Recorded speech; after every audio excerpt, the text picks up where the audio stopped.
हिन वक़्तु समूरे मुल्क में मुख़्तलिफ़ शहरनि ज़िलनि में पाक फ़ौज सां यकजहती जे इज़हार लाइ रैलीज़ कढियूं वञनि थियूं। तव्हां थोड़ी देर में ॾिठो त कीअं पीपल्स पार्टी ऐं ॿियूं बि जेके मेन जमातूं आहिनि, पॉलिटिकल पार्टीज़ आहिनि, उहे हम आवाज़ थी करे बीठल आहिनि। रैलीज़ में ख़िताब करे रहियूं आहिनि भारत जी अगुवाई ख़िलाफ़। न सिर्फ़ु एतिरो, न सिर्फ़ु कराची में इन्हनि मेन शहरनि में, पर जीअं हैदराबाद बि आहे, उते MQM बि जेको हिकिड़ी रैली कढी आहे पाक फ़ौज सां यकजहती जे इज़हार जे लाइ। ऐं इहा हिकिड़ो केतिरो सुठो मैसेज वञे पियो ऐं केतिरी सुठी ॻाल्हि आहे इन शइ जी बि। अहिड़नि ॾुखियनि वक़्तनि में अहमियत हुजे थी। इस्लामाबाद में ही तव्हां स्क्रीन ते तव्हां हिन वक़्तु लाइव फुटेजेस ॾिसी रहिया आहियो। तव्हां ॾिसी सघो था त उते कीअं भारत जी अगुवाई ख़िलाफ़ रैलीज़ कढी वयूं आहिनि। सीनियर लीडर्स मुख़्तलिफ़ पार्टी सां बिलोंग जेके कनि था उहे ख़िताब करे रहिया आहिनि। ऐं तारिक फज़ल चौधरी साहब वफ़ाक़ी वज़ीर जेके आहिनि उहे बि तव्हांखे हिते स्क्रीन ते बीठे नज़र अचनि था। थोड़ी देर अॻु में CM मुराद अली शाह साहब सिंध जा वॾा वज़ीर ख़िताब करे रहिया। ऐं हाणे तारिक फज़ल वफ़ाक़ी वज़ीर जेके तारिक फज़ल चौधरी साहब आहिनि उहे तव्हांखे पंहिंजी टेलीविजन स्क्रीन ते नज़र अचनि था। लाइव ट्रांसमिशन असांजी आवाज़ TV ते जारी आहे।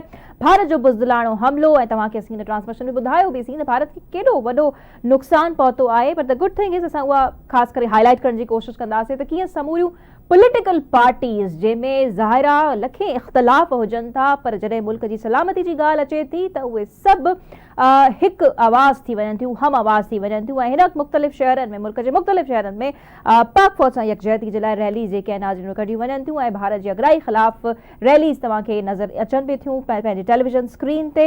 इन ते ख़ैर वधीक असीं ॻाल्हि कयूं था मोहसिन साहब, इहो हिकिड़ो केतिरो सुठो मैसेज आहे त तमामु जेके पॉलिटिकल पार्टीज़ आहिनि हिन वक़्तु हिकिड़े पेज ते बीठल आहिनि ऐं इहो हिकिड़ो सुठो मैसेज वञे पियो त तमामु सभु गॾु आहिनि। ज़ाहिर आहे मुल्क जी सलामती जी ॻाल्हि जिते ईंदी त उते सभु यकजा थी बीहंदा। जी बिल्कुलु कंट्री टू इंडिया में मोदी ते जेतोणीकि अॼु राहुल गांधी मोदी सां 1-to-1 मुलाक़ात कई आहे ऐं उन खां पोइ हुननि जा ट्वीट्स अचनि पिया राहुल गांधी जा। पहिरीं इहो कल्ह ताईं इहो मामिलो न हो। अॼु मंझंदि जो 12 वॻे मुलाक़ात कई आहे मोदी सां राहुल गांधी। इंडियन कांग्रेस जेका आहे हुनजा प्रेसिडेंट आहिनि, सरबराह आहिनि। त उते पहिरीं सूरत हाल न हुई, पार्टियुनि खे एतमाद में न पियो वरितो वियो। पर हाणे अॼु खां पोइ हुते हाणे कुझु ॻाल्हाइण शुरू थिया आहिनि। मीडिया हुननि जे ख़िलाफ़ हो, कई सवाल पुछऊं। हाणे त सॼो जेको इंडिया में जेको नैरेटिव आहे उहो इन जेको पाकिस्तान रिस्पॉन्स कयो आहे, सॼो नैरेटिव हुन पासे हलियो वियो आहे। हुननि जेको नैरेटिव जोड़ियो पिए त असां हुते दहशतगर्द जे ठिकाणनि ते हमला कया आहिनि। हालांकि अहिड़ी क़िस्म जी का बि सूरत हाल कोन्हे। अहमदपुर शर्किया में जिते हमलो कयो आहे हिकिड़ो ॻोठु आहे। उते ॻोठु नीलम वादी जा कुझु माण्हू उते रहंदा हुआ। जेके माण्हू उतां शिफ्ट थिया आहिनि उनजे करे, उते जे सूरत हाल जे करे उते हिकिड़े घरनि में हमलो कयो वियो आहे। औरतनि ऐं ॿारनि ते हमलो कयो आहे अहमदपुर शर्किया में। पर ॿिए पासे पाकिस्तान में जेका यकजहती ॾेखारी वई आहे ऐं जेको हम आवाज़ थी, सभु जा सभु पॉलिटिकल पार्टीज़ रैली निकिरनि पियूं। ऐं उनखां अलावा पॉलिटिकल पार्टीज़ खां अलावा सॼो मुल्क जो आवाम गॾु आहे हिन मामले में। तव्हां ॾिसो किथे बि सोशल मीडिया ते तव्हांखे ईअं नज़र न ईंदो।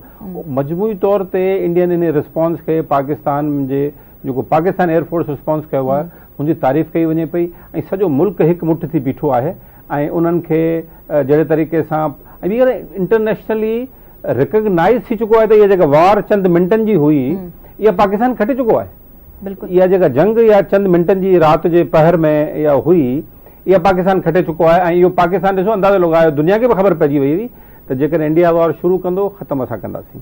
ऐं उहो साबित करे ॾेखारियो आहे पाकिस्तान जी एयरफोर्स, पाकिस्तान जी अस्करी क़यादत त कहिड़ी बहितरीन जंग हिकमत मिली। कुझु इंटरनेशनल कम्युनिटीज़ खे बि त कुझु किरदारु अदा करणु घुरिजे न। We were not the first one to attack. India असां ते अटैक कयो, असां रिटेलिएट कयो आहे। त छा हिते इंटरनेशनल कम्युनिटीज़ जो या उन्हनि फोरम्स जो इहो फर्ज़ नथो बणिजे त इंडिया खे चवनि त ही कनि छा था। या जेकॾहिं पहलगाम वाक़े जी बि असीं मोहसिन साहब ॻाल्हि कयूं त उते अणधूरी जांच छो नथी कराई वञे। बार बार पाकिस्तान इहा ॻाल्हि वाज़े तौर ते कंदो रहियो आहे। त इंटरनेशनल कम्युनिटी या फॉरम्स जेके आहिनि have they turned a deaf ear to it?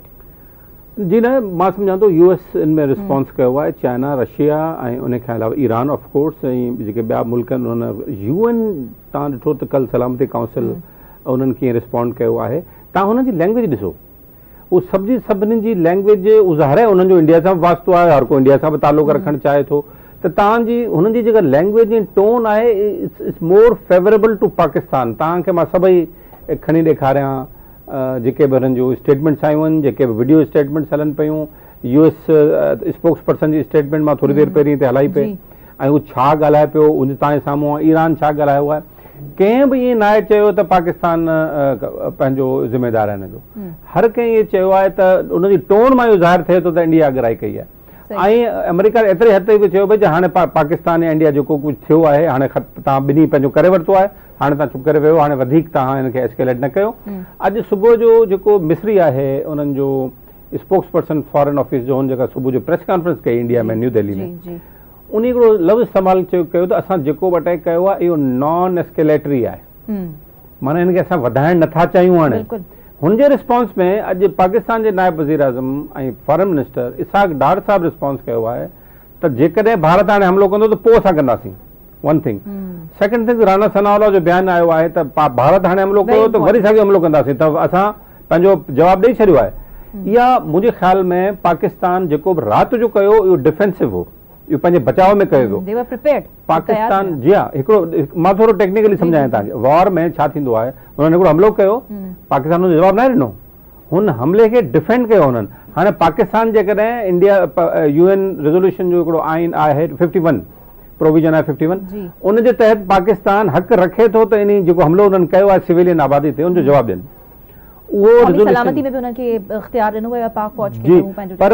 पर पाकिस्तान इंतिहाई ज़िम्मेवारी जो मुज़ाहिरो कयो आहे, पाकिस्तान इंडिया खे मैसेज वियो आहे, सॼी दुनिया खे मैसेज वियो आहे त असां करे सघूं था, असां हक़ रखूं था हींअर बि, पर असां नथा चाहियूं त इंसानी जानूं ज़ाहिर थियनि ऐं को नुक़सानु थिए। DG SPR बि चयो त जेको आहे असां 10 जहाज़ अञा वधीक किराए सघूं पिया, पर असां एहतियात कयोसीं, त हिज statement is also very good. मक़सद पाकिस्तान जी हुकूमत ऐं पाकिस्तान जी आर्मी जहिड़े तरीक़े सां इनखे जंगी हिकमत अमली इख्तियार कई, डिफेंसिव पंहिंजो मज़बूत कयूं, ऐं उन खां पोइ जहिड़े तरीक़े सां डिप्लोमेटिक फ्रंट ते इंटरनेशनल कम्युनिटी जे अॻियो जहिड़े तरीक़े सां रिस्पॉन्ड कनि पिया, इंटरनेशनल मीडिया खे जहिड़े तरह रिस्पॉन्ड कनि पिया, कमेंडेबल तमामु। ऐं वरी तव्हां यकजहती जी तव्हां पाण ॻाल्हि कई आहे त कीअं असां गॾु आहियूं इन सॼे मामले में। मां सम्झां थो इहो पाकिस्तान जी तारीख़ में पहिरियों दफ़ो अहिड़ो मिसाल मिलियो आहे त जंग जी सूरत हाल में पाकिस्तान खे 3 फ्रंट्स ते कामयाबी हासिल थी आहे। स्पेशली जीअं मूं थोरी देरि में चयो, पाकिस्तान इहा जंग खटे चुको आहे, जेका चंद मिंटनि जी हुई उहा पाकिस्तान खटे चुको आहे। सही, पर हाणे जेके स्टेटमेंट्स असांजे वज़ीरनि पारां अचनि थियूं, जीअं असां